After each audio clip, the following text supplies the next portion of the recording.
we'll start this one out with Megan here. So, the question is transportation.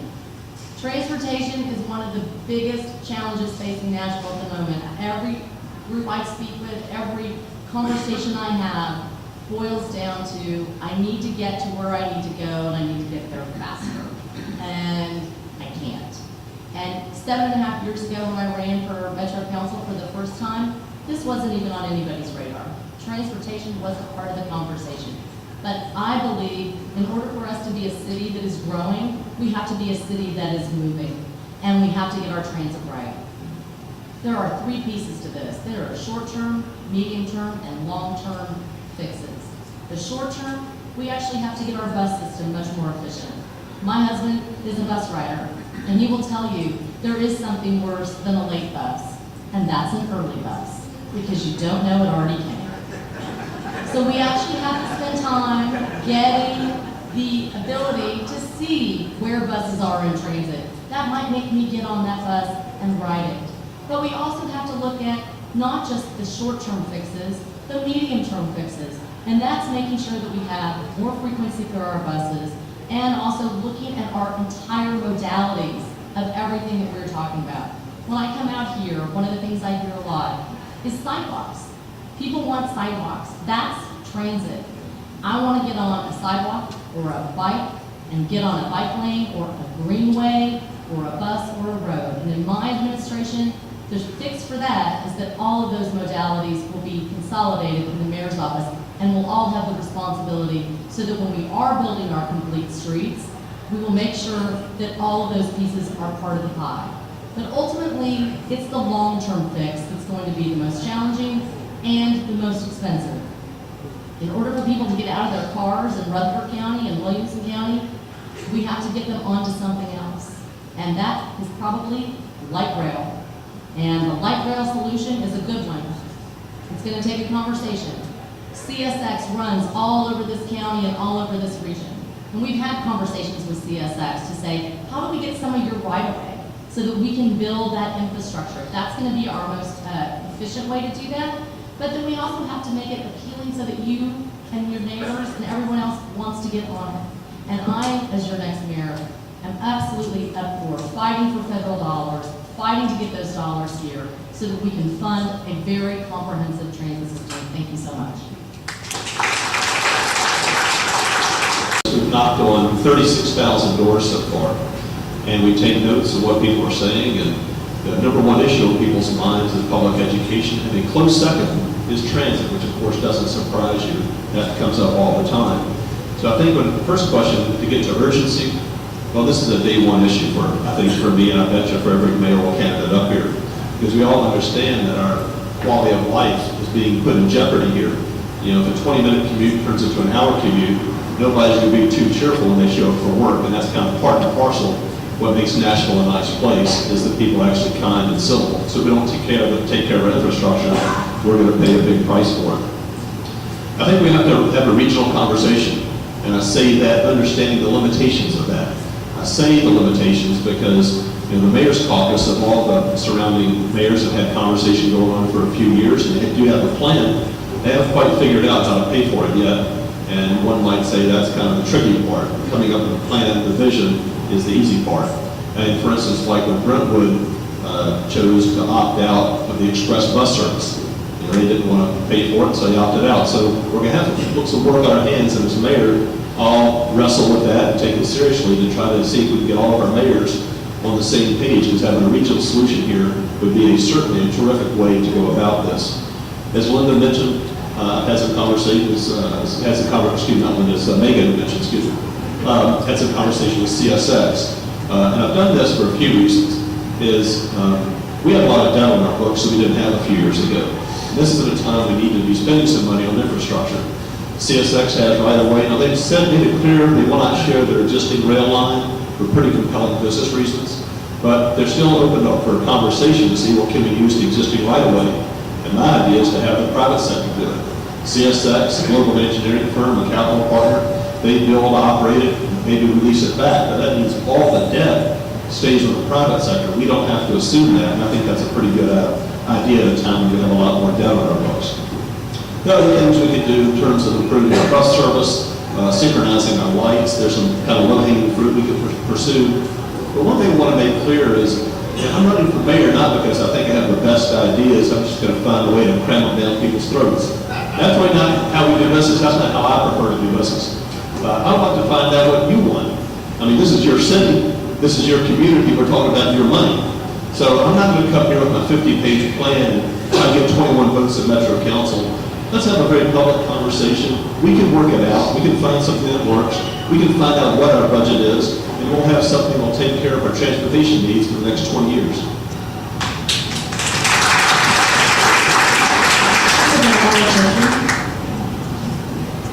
Thank you very much. As I was sitting here and as I'm doing many of the forums, I hear discussions about wanting to see Nashville better, all of Nashville, and I hear talk of North Nashville and the needs, and Antioch and the needs, and I just want everyone to know that I'm running for mayor based on my experience, not just that I was your vice mayor and councilman at large, and I'm a criminal court clerk, that I have been a banker and a college administrator for 15 years and owned an insurance agency, but also I live in North Nashville.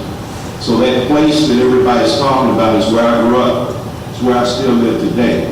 And I know the challenges that you're having here in Antioch, and I know it from my life's experiences. And all the great things that are taking place in Antioch didn't just start with this administration. It started way before. And you have to plan for those things. And what I know Bill Freeland about is how he worked to make life better for the homeless. There are other people within this community who are struggling.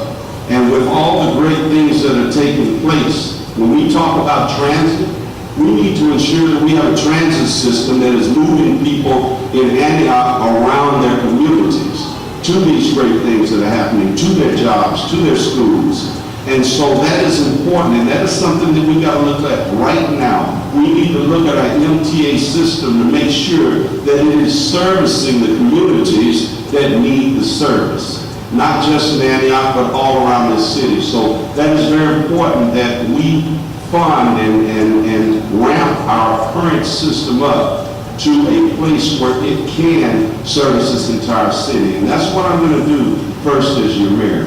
Multimodal transportation is very important. I understand that, and we're going to have to work on that. We're going to have bus rapid transit. We're going to have to ensure that we're using trolleys and everything we have in place to move our people and to have people trust our transit system.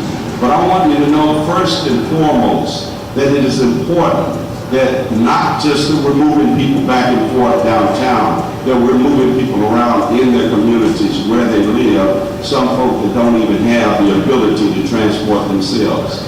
Light rail is important. The regional transit conversation needs to end. It's time to move forward, it's time to act, and as your mayor, I will act on regional transportation because what I understand is there are just as many people moving outside the county to go to work as inside the county. So it is a back and forth, and it's very important, and that decision needs to be made right now. Thank you. Next we'll hear from Charles Robert.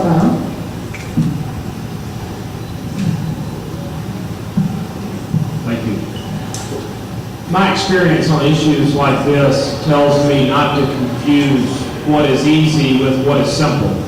We know a short-term and a long-term strategy and solutions on transit won't be easy, but I do believe in some respects it can be simple. We know TomTom is the mapping device in your car, the GPS mapping devices a lot of people have. They're able to aggregate all their data. They said in 2014, Nashville was the 33rd worst city for congestion. Now that may not sound bad if you think that's 33rd in Tennessee or even the Southeast or even the country, but that was 33rd in the Western Hemisphere. So we know we have a twofold problem, both with respect to congestion as well as with respect to mobility. I think about four things. One is the current system has to be more dependable. We're currently only at 15% capacity, despite the fact that we had 10 million passengers we're only at 15% capacity. The second piece of this is we have to have a more efficient plan. Of those who ride the bus, only 32% are what they determine choice riders, meaning there is another mode of transportation they can take, but they are voluntarily choosing to ride the bus, which means the current system has to be more efficient, both with an app that we hope we'll have by the end of the year, and the ability to begin to synchronize our lights and do some other things that we know are well underway. The third piece of this, which has been referenced, is we now know that 54% of the workforce in the region lives in another county in which they work. So even if we could solve the Davidson County problem, we will have solved less than half of the overall issue that impacts us on a daily basis. Fourth, this has to be multimodal. We know now that 85% of those who ride the bus actually walk to the bus. So this is not just about how we make the bus system more efficient, but how do we increase our capacity for sidewalks, how do we increase our capacity for bikes, and make that more friendly throughout the county. Now, I think the next mayor will have several tools at his or her disposal. First, by early next year, the next mayor will have a new strategic plan from NTA that will look at the short-term efficiencies that we discussed, as well as long-term improvements that begin to break this down corridor by corridor. We know the solution for Nolensville Road looks a lot different than the solution for Charlotte. The second thing that the mayor has, and I give Mayor Dean enormous credit for convening the mayor's regional caucus, there's now consensus amongst the mayors in the county, amongst the mayors in the region about what a long-term plan looks like, as well as what dedicated funding looks like. Thank you.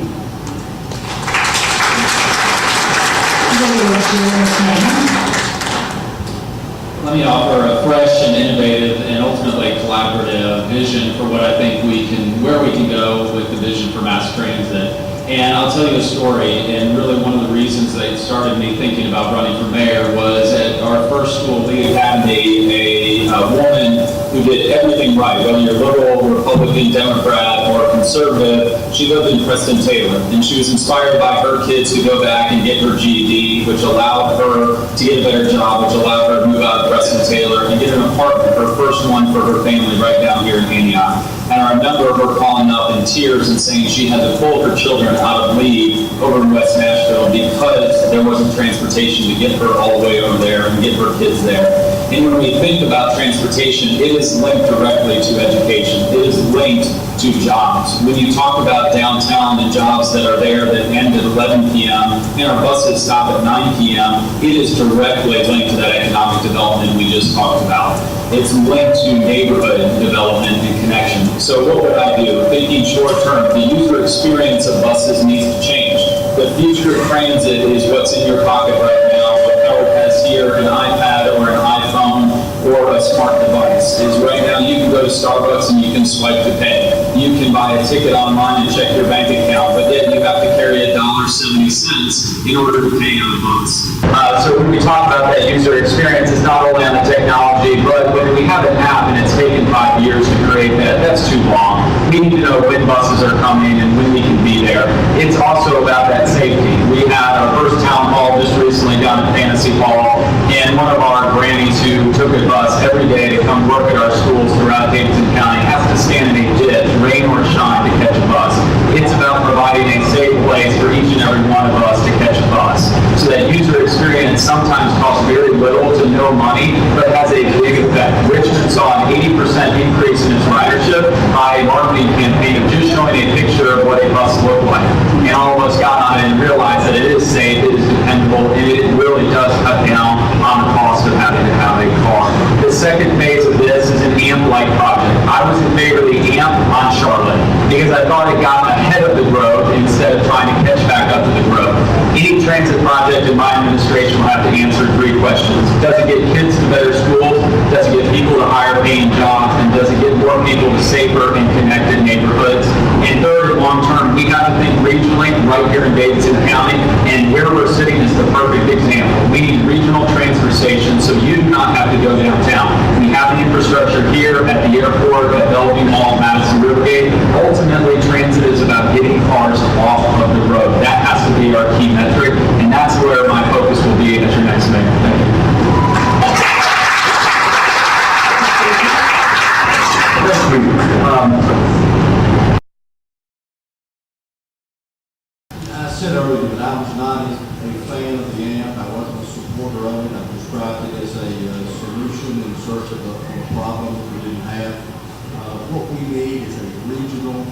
transit solution that connects all of these bedroom communities to Nashville, gets traffic off of the interstates. We've got 1 million new residents coming into our area by 2045. We've reached a tipping point in our traffic. Traffic is worse today than it was 6 months ago. It's worse 6 months ago than it was 12 months ago. It's getting progressively worse. You can see it get worse. Is that not on? Okay, is that better? There we go. Thank you. As I was saying, we've reached a tipping point in our traffic area. You see it out here more than any other part of town. I live in Green Hills. I get off 440 and go out to Hillsborough Road. I used to dread the Christmas season because November and December traffic would be backed up all the way to 440.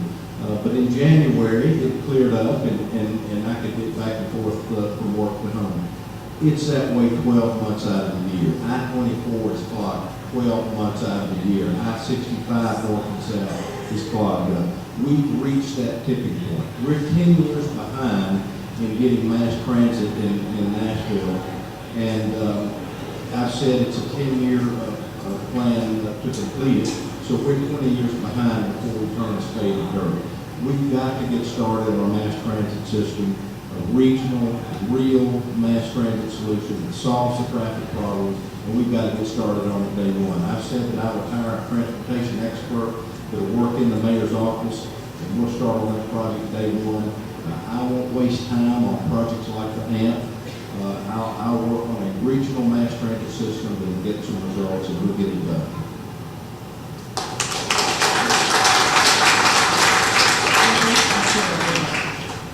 Yeah, let's be honest about this. This one topic of transportation can bring our city to its knees. It can cripple everything that we have built over the past 8 years. And we need a mayor, your next mayor has to be someone very bold that has experience doing projects like this. And I've already gotten started. I'm using a proven methodology that I have learned at IBM and Dell on how you run massive, comprehensive projects like this. And it starts with ideas. In March, I published a Smarter Nashville Transportation Policy paper that's on my website, lindaportnashville.com/transportation. And it talks about the ideas that I found in other smart cities and what they've done. Because you don't have to go very far around the country and around the world to find ideas that work. And it all starts with, in the short run, we're going to implement technology and innovation to make sure that we impact traffic congestion immediately. We can save 15 minutes of every 90 minutes, 15% to 40% of our time in traffic congestion by putting sensors in our roads. We can't keep building roads, but we can make our roads smarter. And the great thing is that these technologies create data and information. So you will have information every day. So you can plan a route or where you want to go based on real-time traffic. These are real-time adaptive sensors. They see the traffic, and it's parking, and it's mobile payments. And we can do that right now to have an immediate relief on traffic. In the midterm, what we're going to do is, and again, these are policy ideas, look at multimodal transportation and mass transit to move people around the county, around the city. And it includes bus, and it could include light rail, it could include a lot of different modal opportunities and modes and ways to get around the city, cross town, not just hub and spoke. It's bikeways, it's walkways. You know, the 18 to 24-year-olds are not getting cars anymore. 60% fewer are buying cars. They want to walk, they want to bike in their neighborhood. The point is we've got to understand what the needs are in each neighborhood. And In Motion has already been working on this, and I have spoken to Steve Bland, and I have said to him, how quickly could we get a strategic plan done? How quickly could we have all of these assumptions? He said sometime in the first quarter, and I said, we've got to get moving now. If I'm the mayor, can we do it in 120 days? If I commit to you to give you the resources that you need to make this happen, and he said yes. So the first thing I promised in this policy paper is by the end of January, we will have that plan in your hands.